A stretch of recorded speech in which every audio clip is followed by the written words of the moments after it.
Hi, I'm Dr. Eric Wallace, publisher of Freedom's Journal magazine, a black political conservative magazine with a biblical worldview.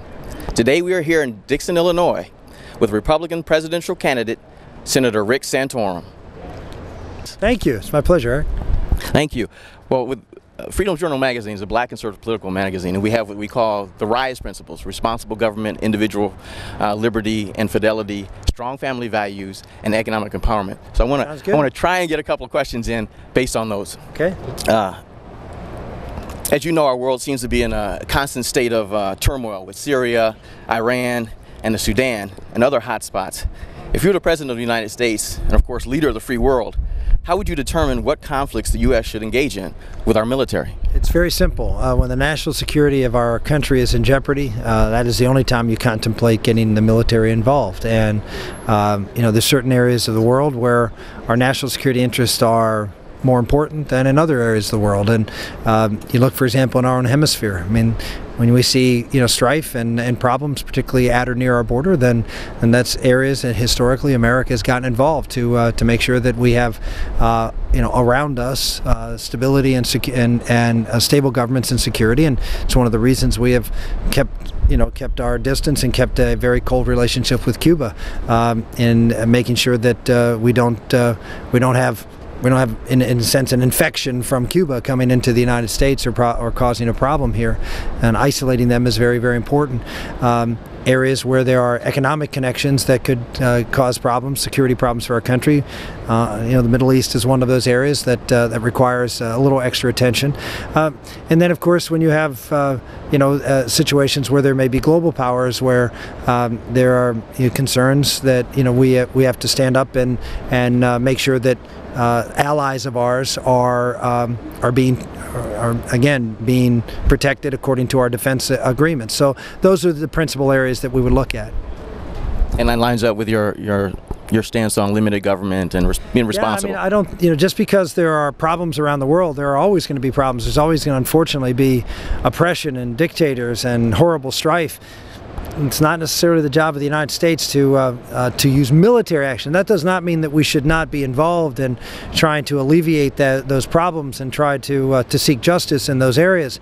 That's what we have a State Department for. That's what we have other measures that we can use. But the military is only used when there is a direct national security interest of our country at stake. Okay. And now today there's a lot of talk about rights. People have we talk about the different rights. We believe in individual rights as conservatives, and believe the Constitution and Declaration of Independence, secures those rights. But how do we talk about, how do we talk about and distinguish the job of the government to protect those rights as opposed to providing for them? Do you understand what I mean? Well, there are basic rights that come from God that our founders recognized, and they are rights: life, liberty. Liberty meaning basic fundamental freedoms articulated in the recognized in the Constitution: freedom of conscience, freedom of assembly, freedom of speech, freedom of press. I mean, these are sort of basic rights, basic human rights. The right to health care is not a basic human right. The right to food is not a basic human right.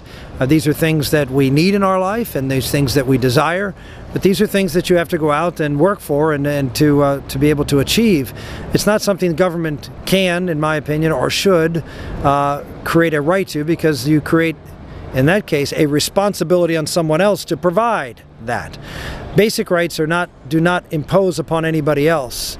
Basic rights do not put a burden on somebody else in order for you to get the provisions of those rights, and that's the difference between a basic right and a man-made created one. I see. When we get to family values, I know you're strong on this issue. You would agree that the natural family is the foundation of society. You would agree that family unity and interdependency is necessary to foster and encourage cultural learning and long-term national security.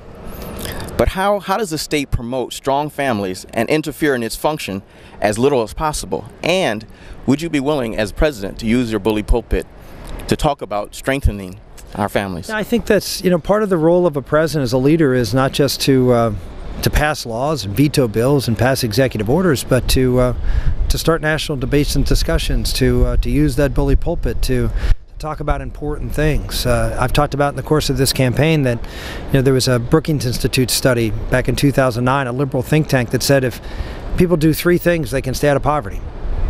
Just 3 things. 1, graduate from high school. 2, work. It's a big deal for a liberal think tank to think work is important. And 3, get married before you have children. If you do those 3 things, the chances of you'll ever be in poverty in America are 2%. Chances that you'll be in the top half of income earners in America are 77%.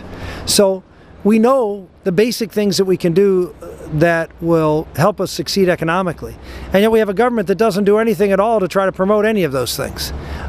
We have an education system that is tied up on government bureaucracies and teachers' unions, not focused on making sure that we have customized education so every child can succeed.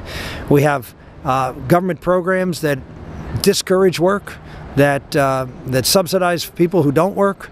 And then we have, of course, programs like our federal tax code, Obamacare, and others that penalize people if they get married, tax them more if they get married. And of course, we don't do anything to really encourage marriage. We see marriage as one of a variety of different legitimate other lifestyles.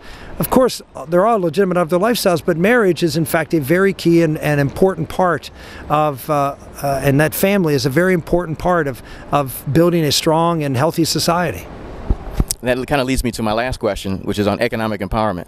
We understand that the government largesse is counterproductive to economic empowerment. The government handouts encourage dependency. The question is, does the government have a role in helping people acquire wealth and not penalizing them once required? And is it time to stop the war on poverty and focus on wealth accumulation? Yeah, I think we need to talk about economic opportunity. We don't, this idea of wealth transfers, which is, what's been going on, and reallocation of, redistribution of wealth, is what the Obama administration is focused on, food stamp programs and housing programs and a whole host of other things where they're by and large borrowing money to provide to other people. And what we need to do is focus on trying to create economic opportunities and encourage, as you mentioned, encourage people to become self-sufficient. And the way you do that is you have to have a cushion. All of us are going to hit bumpy times. I mean, I'm going through one right now. I mean, I'm basically out here running for president, not making any money, and we're spending down our savings, but I had a cushion, and it allowed me the opportunity to do something that hopefully is going to be successful. But either way, it's allowed me to take on and do something and take on a responsibility that I thought I had. Had I not had that cushion, well, I mean, I wouldn't be standing before you because I wouldn't have had the ability to do it. So mine's a sort of an extreme example, but everybody runs into a rough patch every now and then, and having that asset accumulation, having that savings account or that cushion is very, very important in America. Well, I want to thank you for taking the time to talk to us. It's a pleasure having you. Thanks. Appreciate it. Thank you. We at Freedom Journal Magazine want to thank Senator Santorum for taking time to give his perspective on issues concerning the RISE principles. And the RISE principles relate to responsible government, individual freedom and fidelity, strong family values, and economic empowerment. We feel that individuals and governments that adhere to the RISE principles are able to rise out of poverty, able to rise out of bad schools, able to rise out of poor government, for that matter, and to move from poverty to prosperity. We want to thank you for watching, and we'd ask that you would visit our website at freedomjournal.net to read more articles, to see videos like this one, and to stay informed. Thank you, and God bless.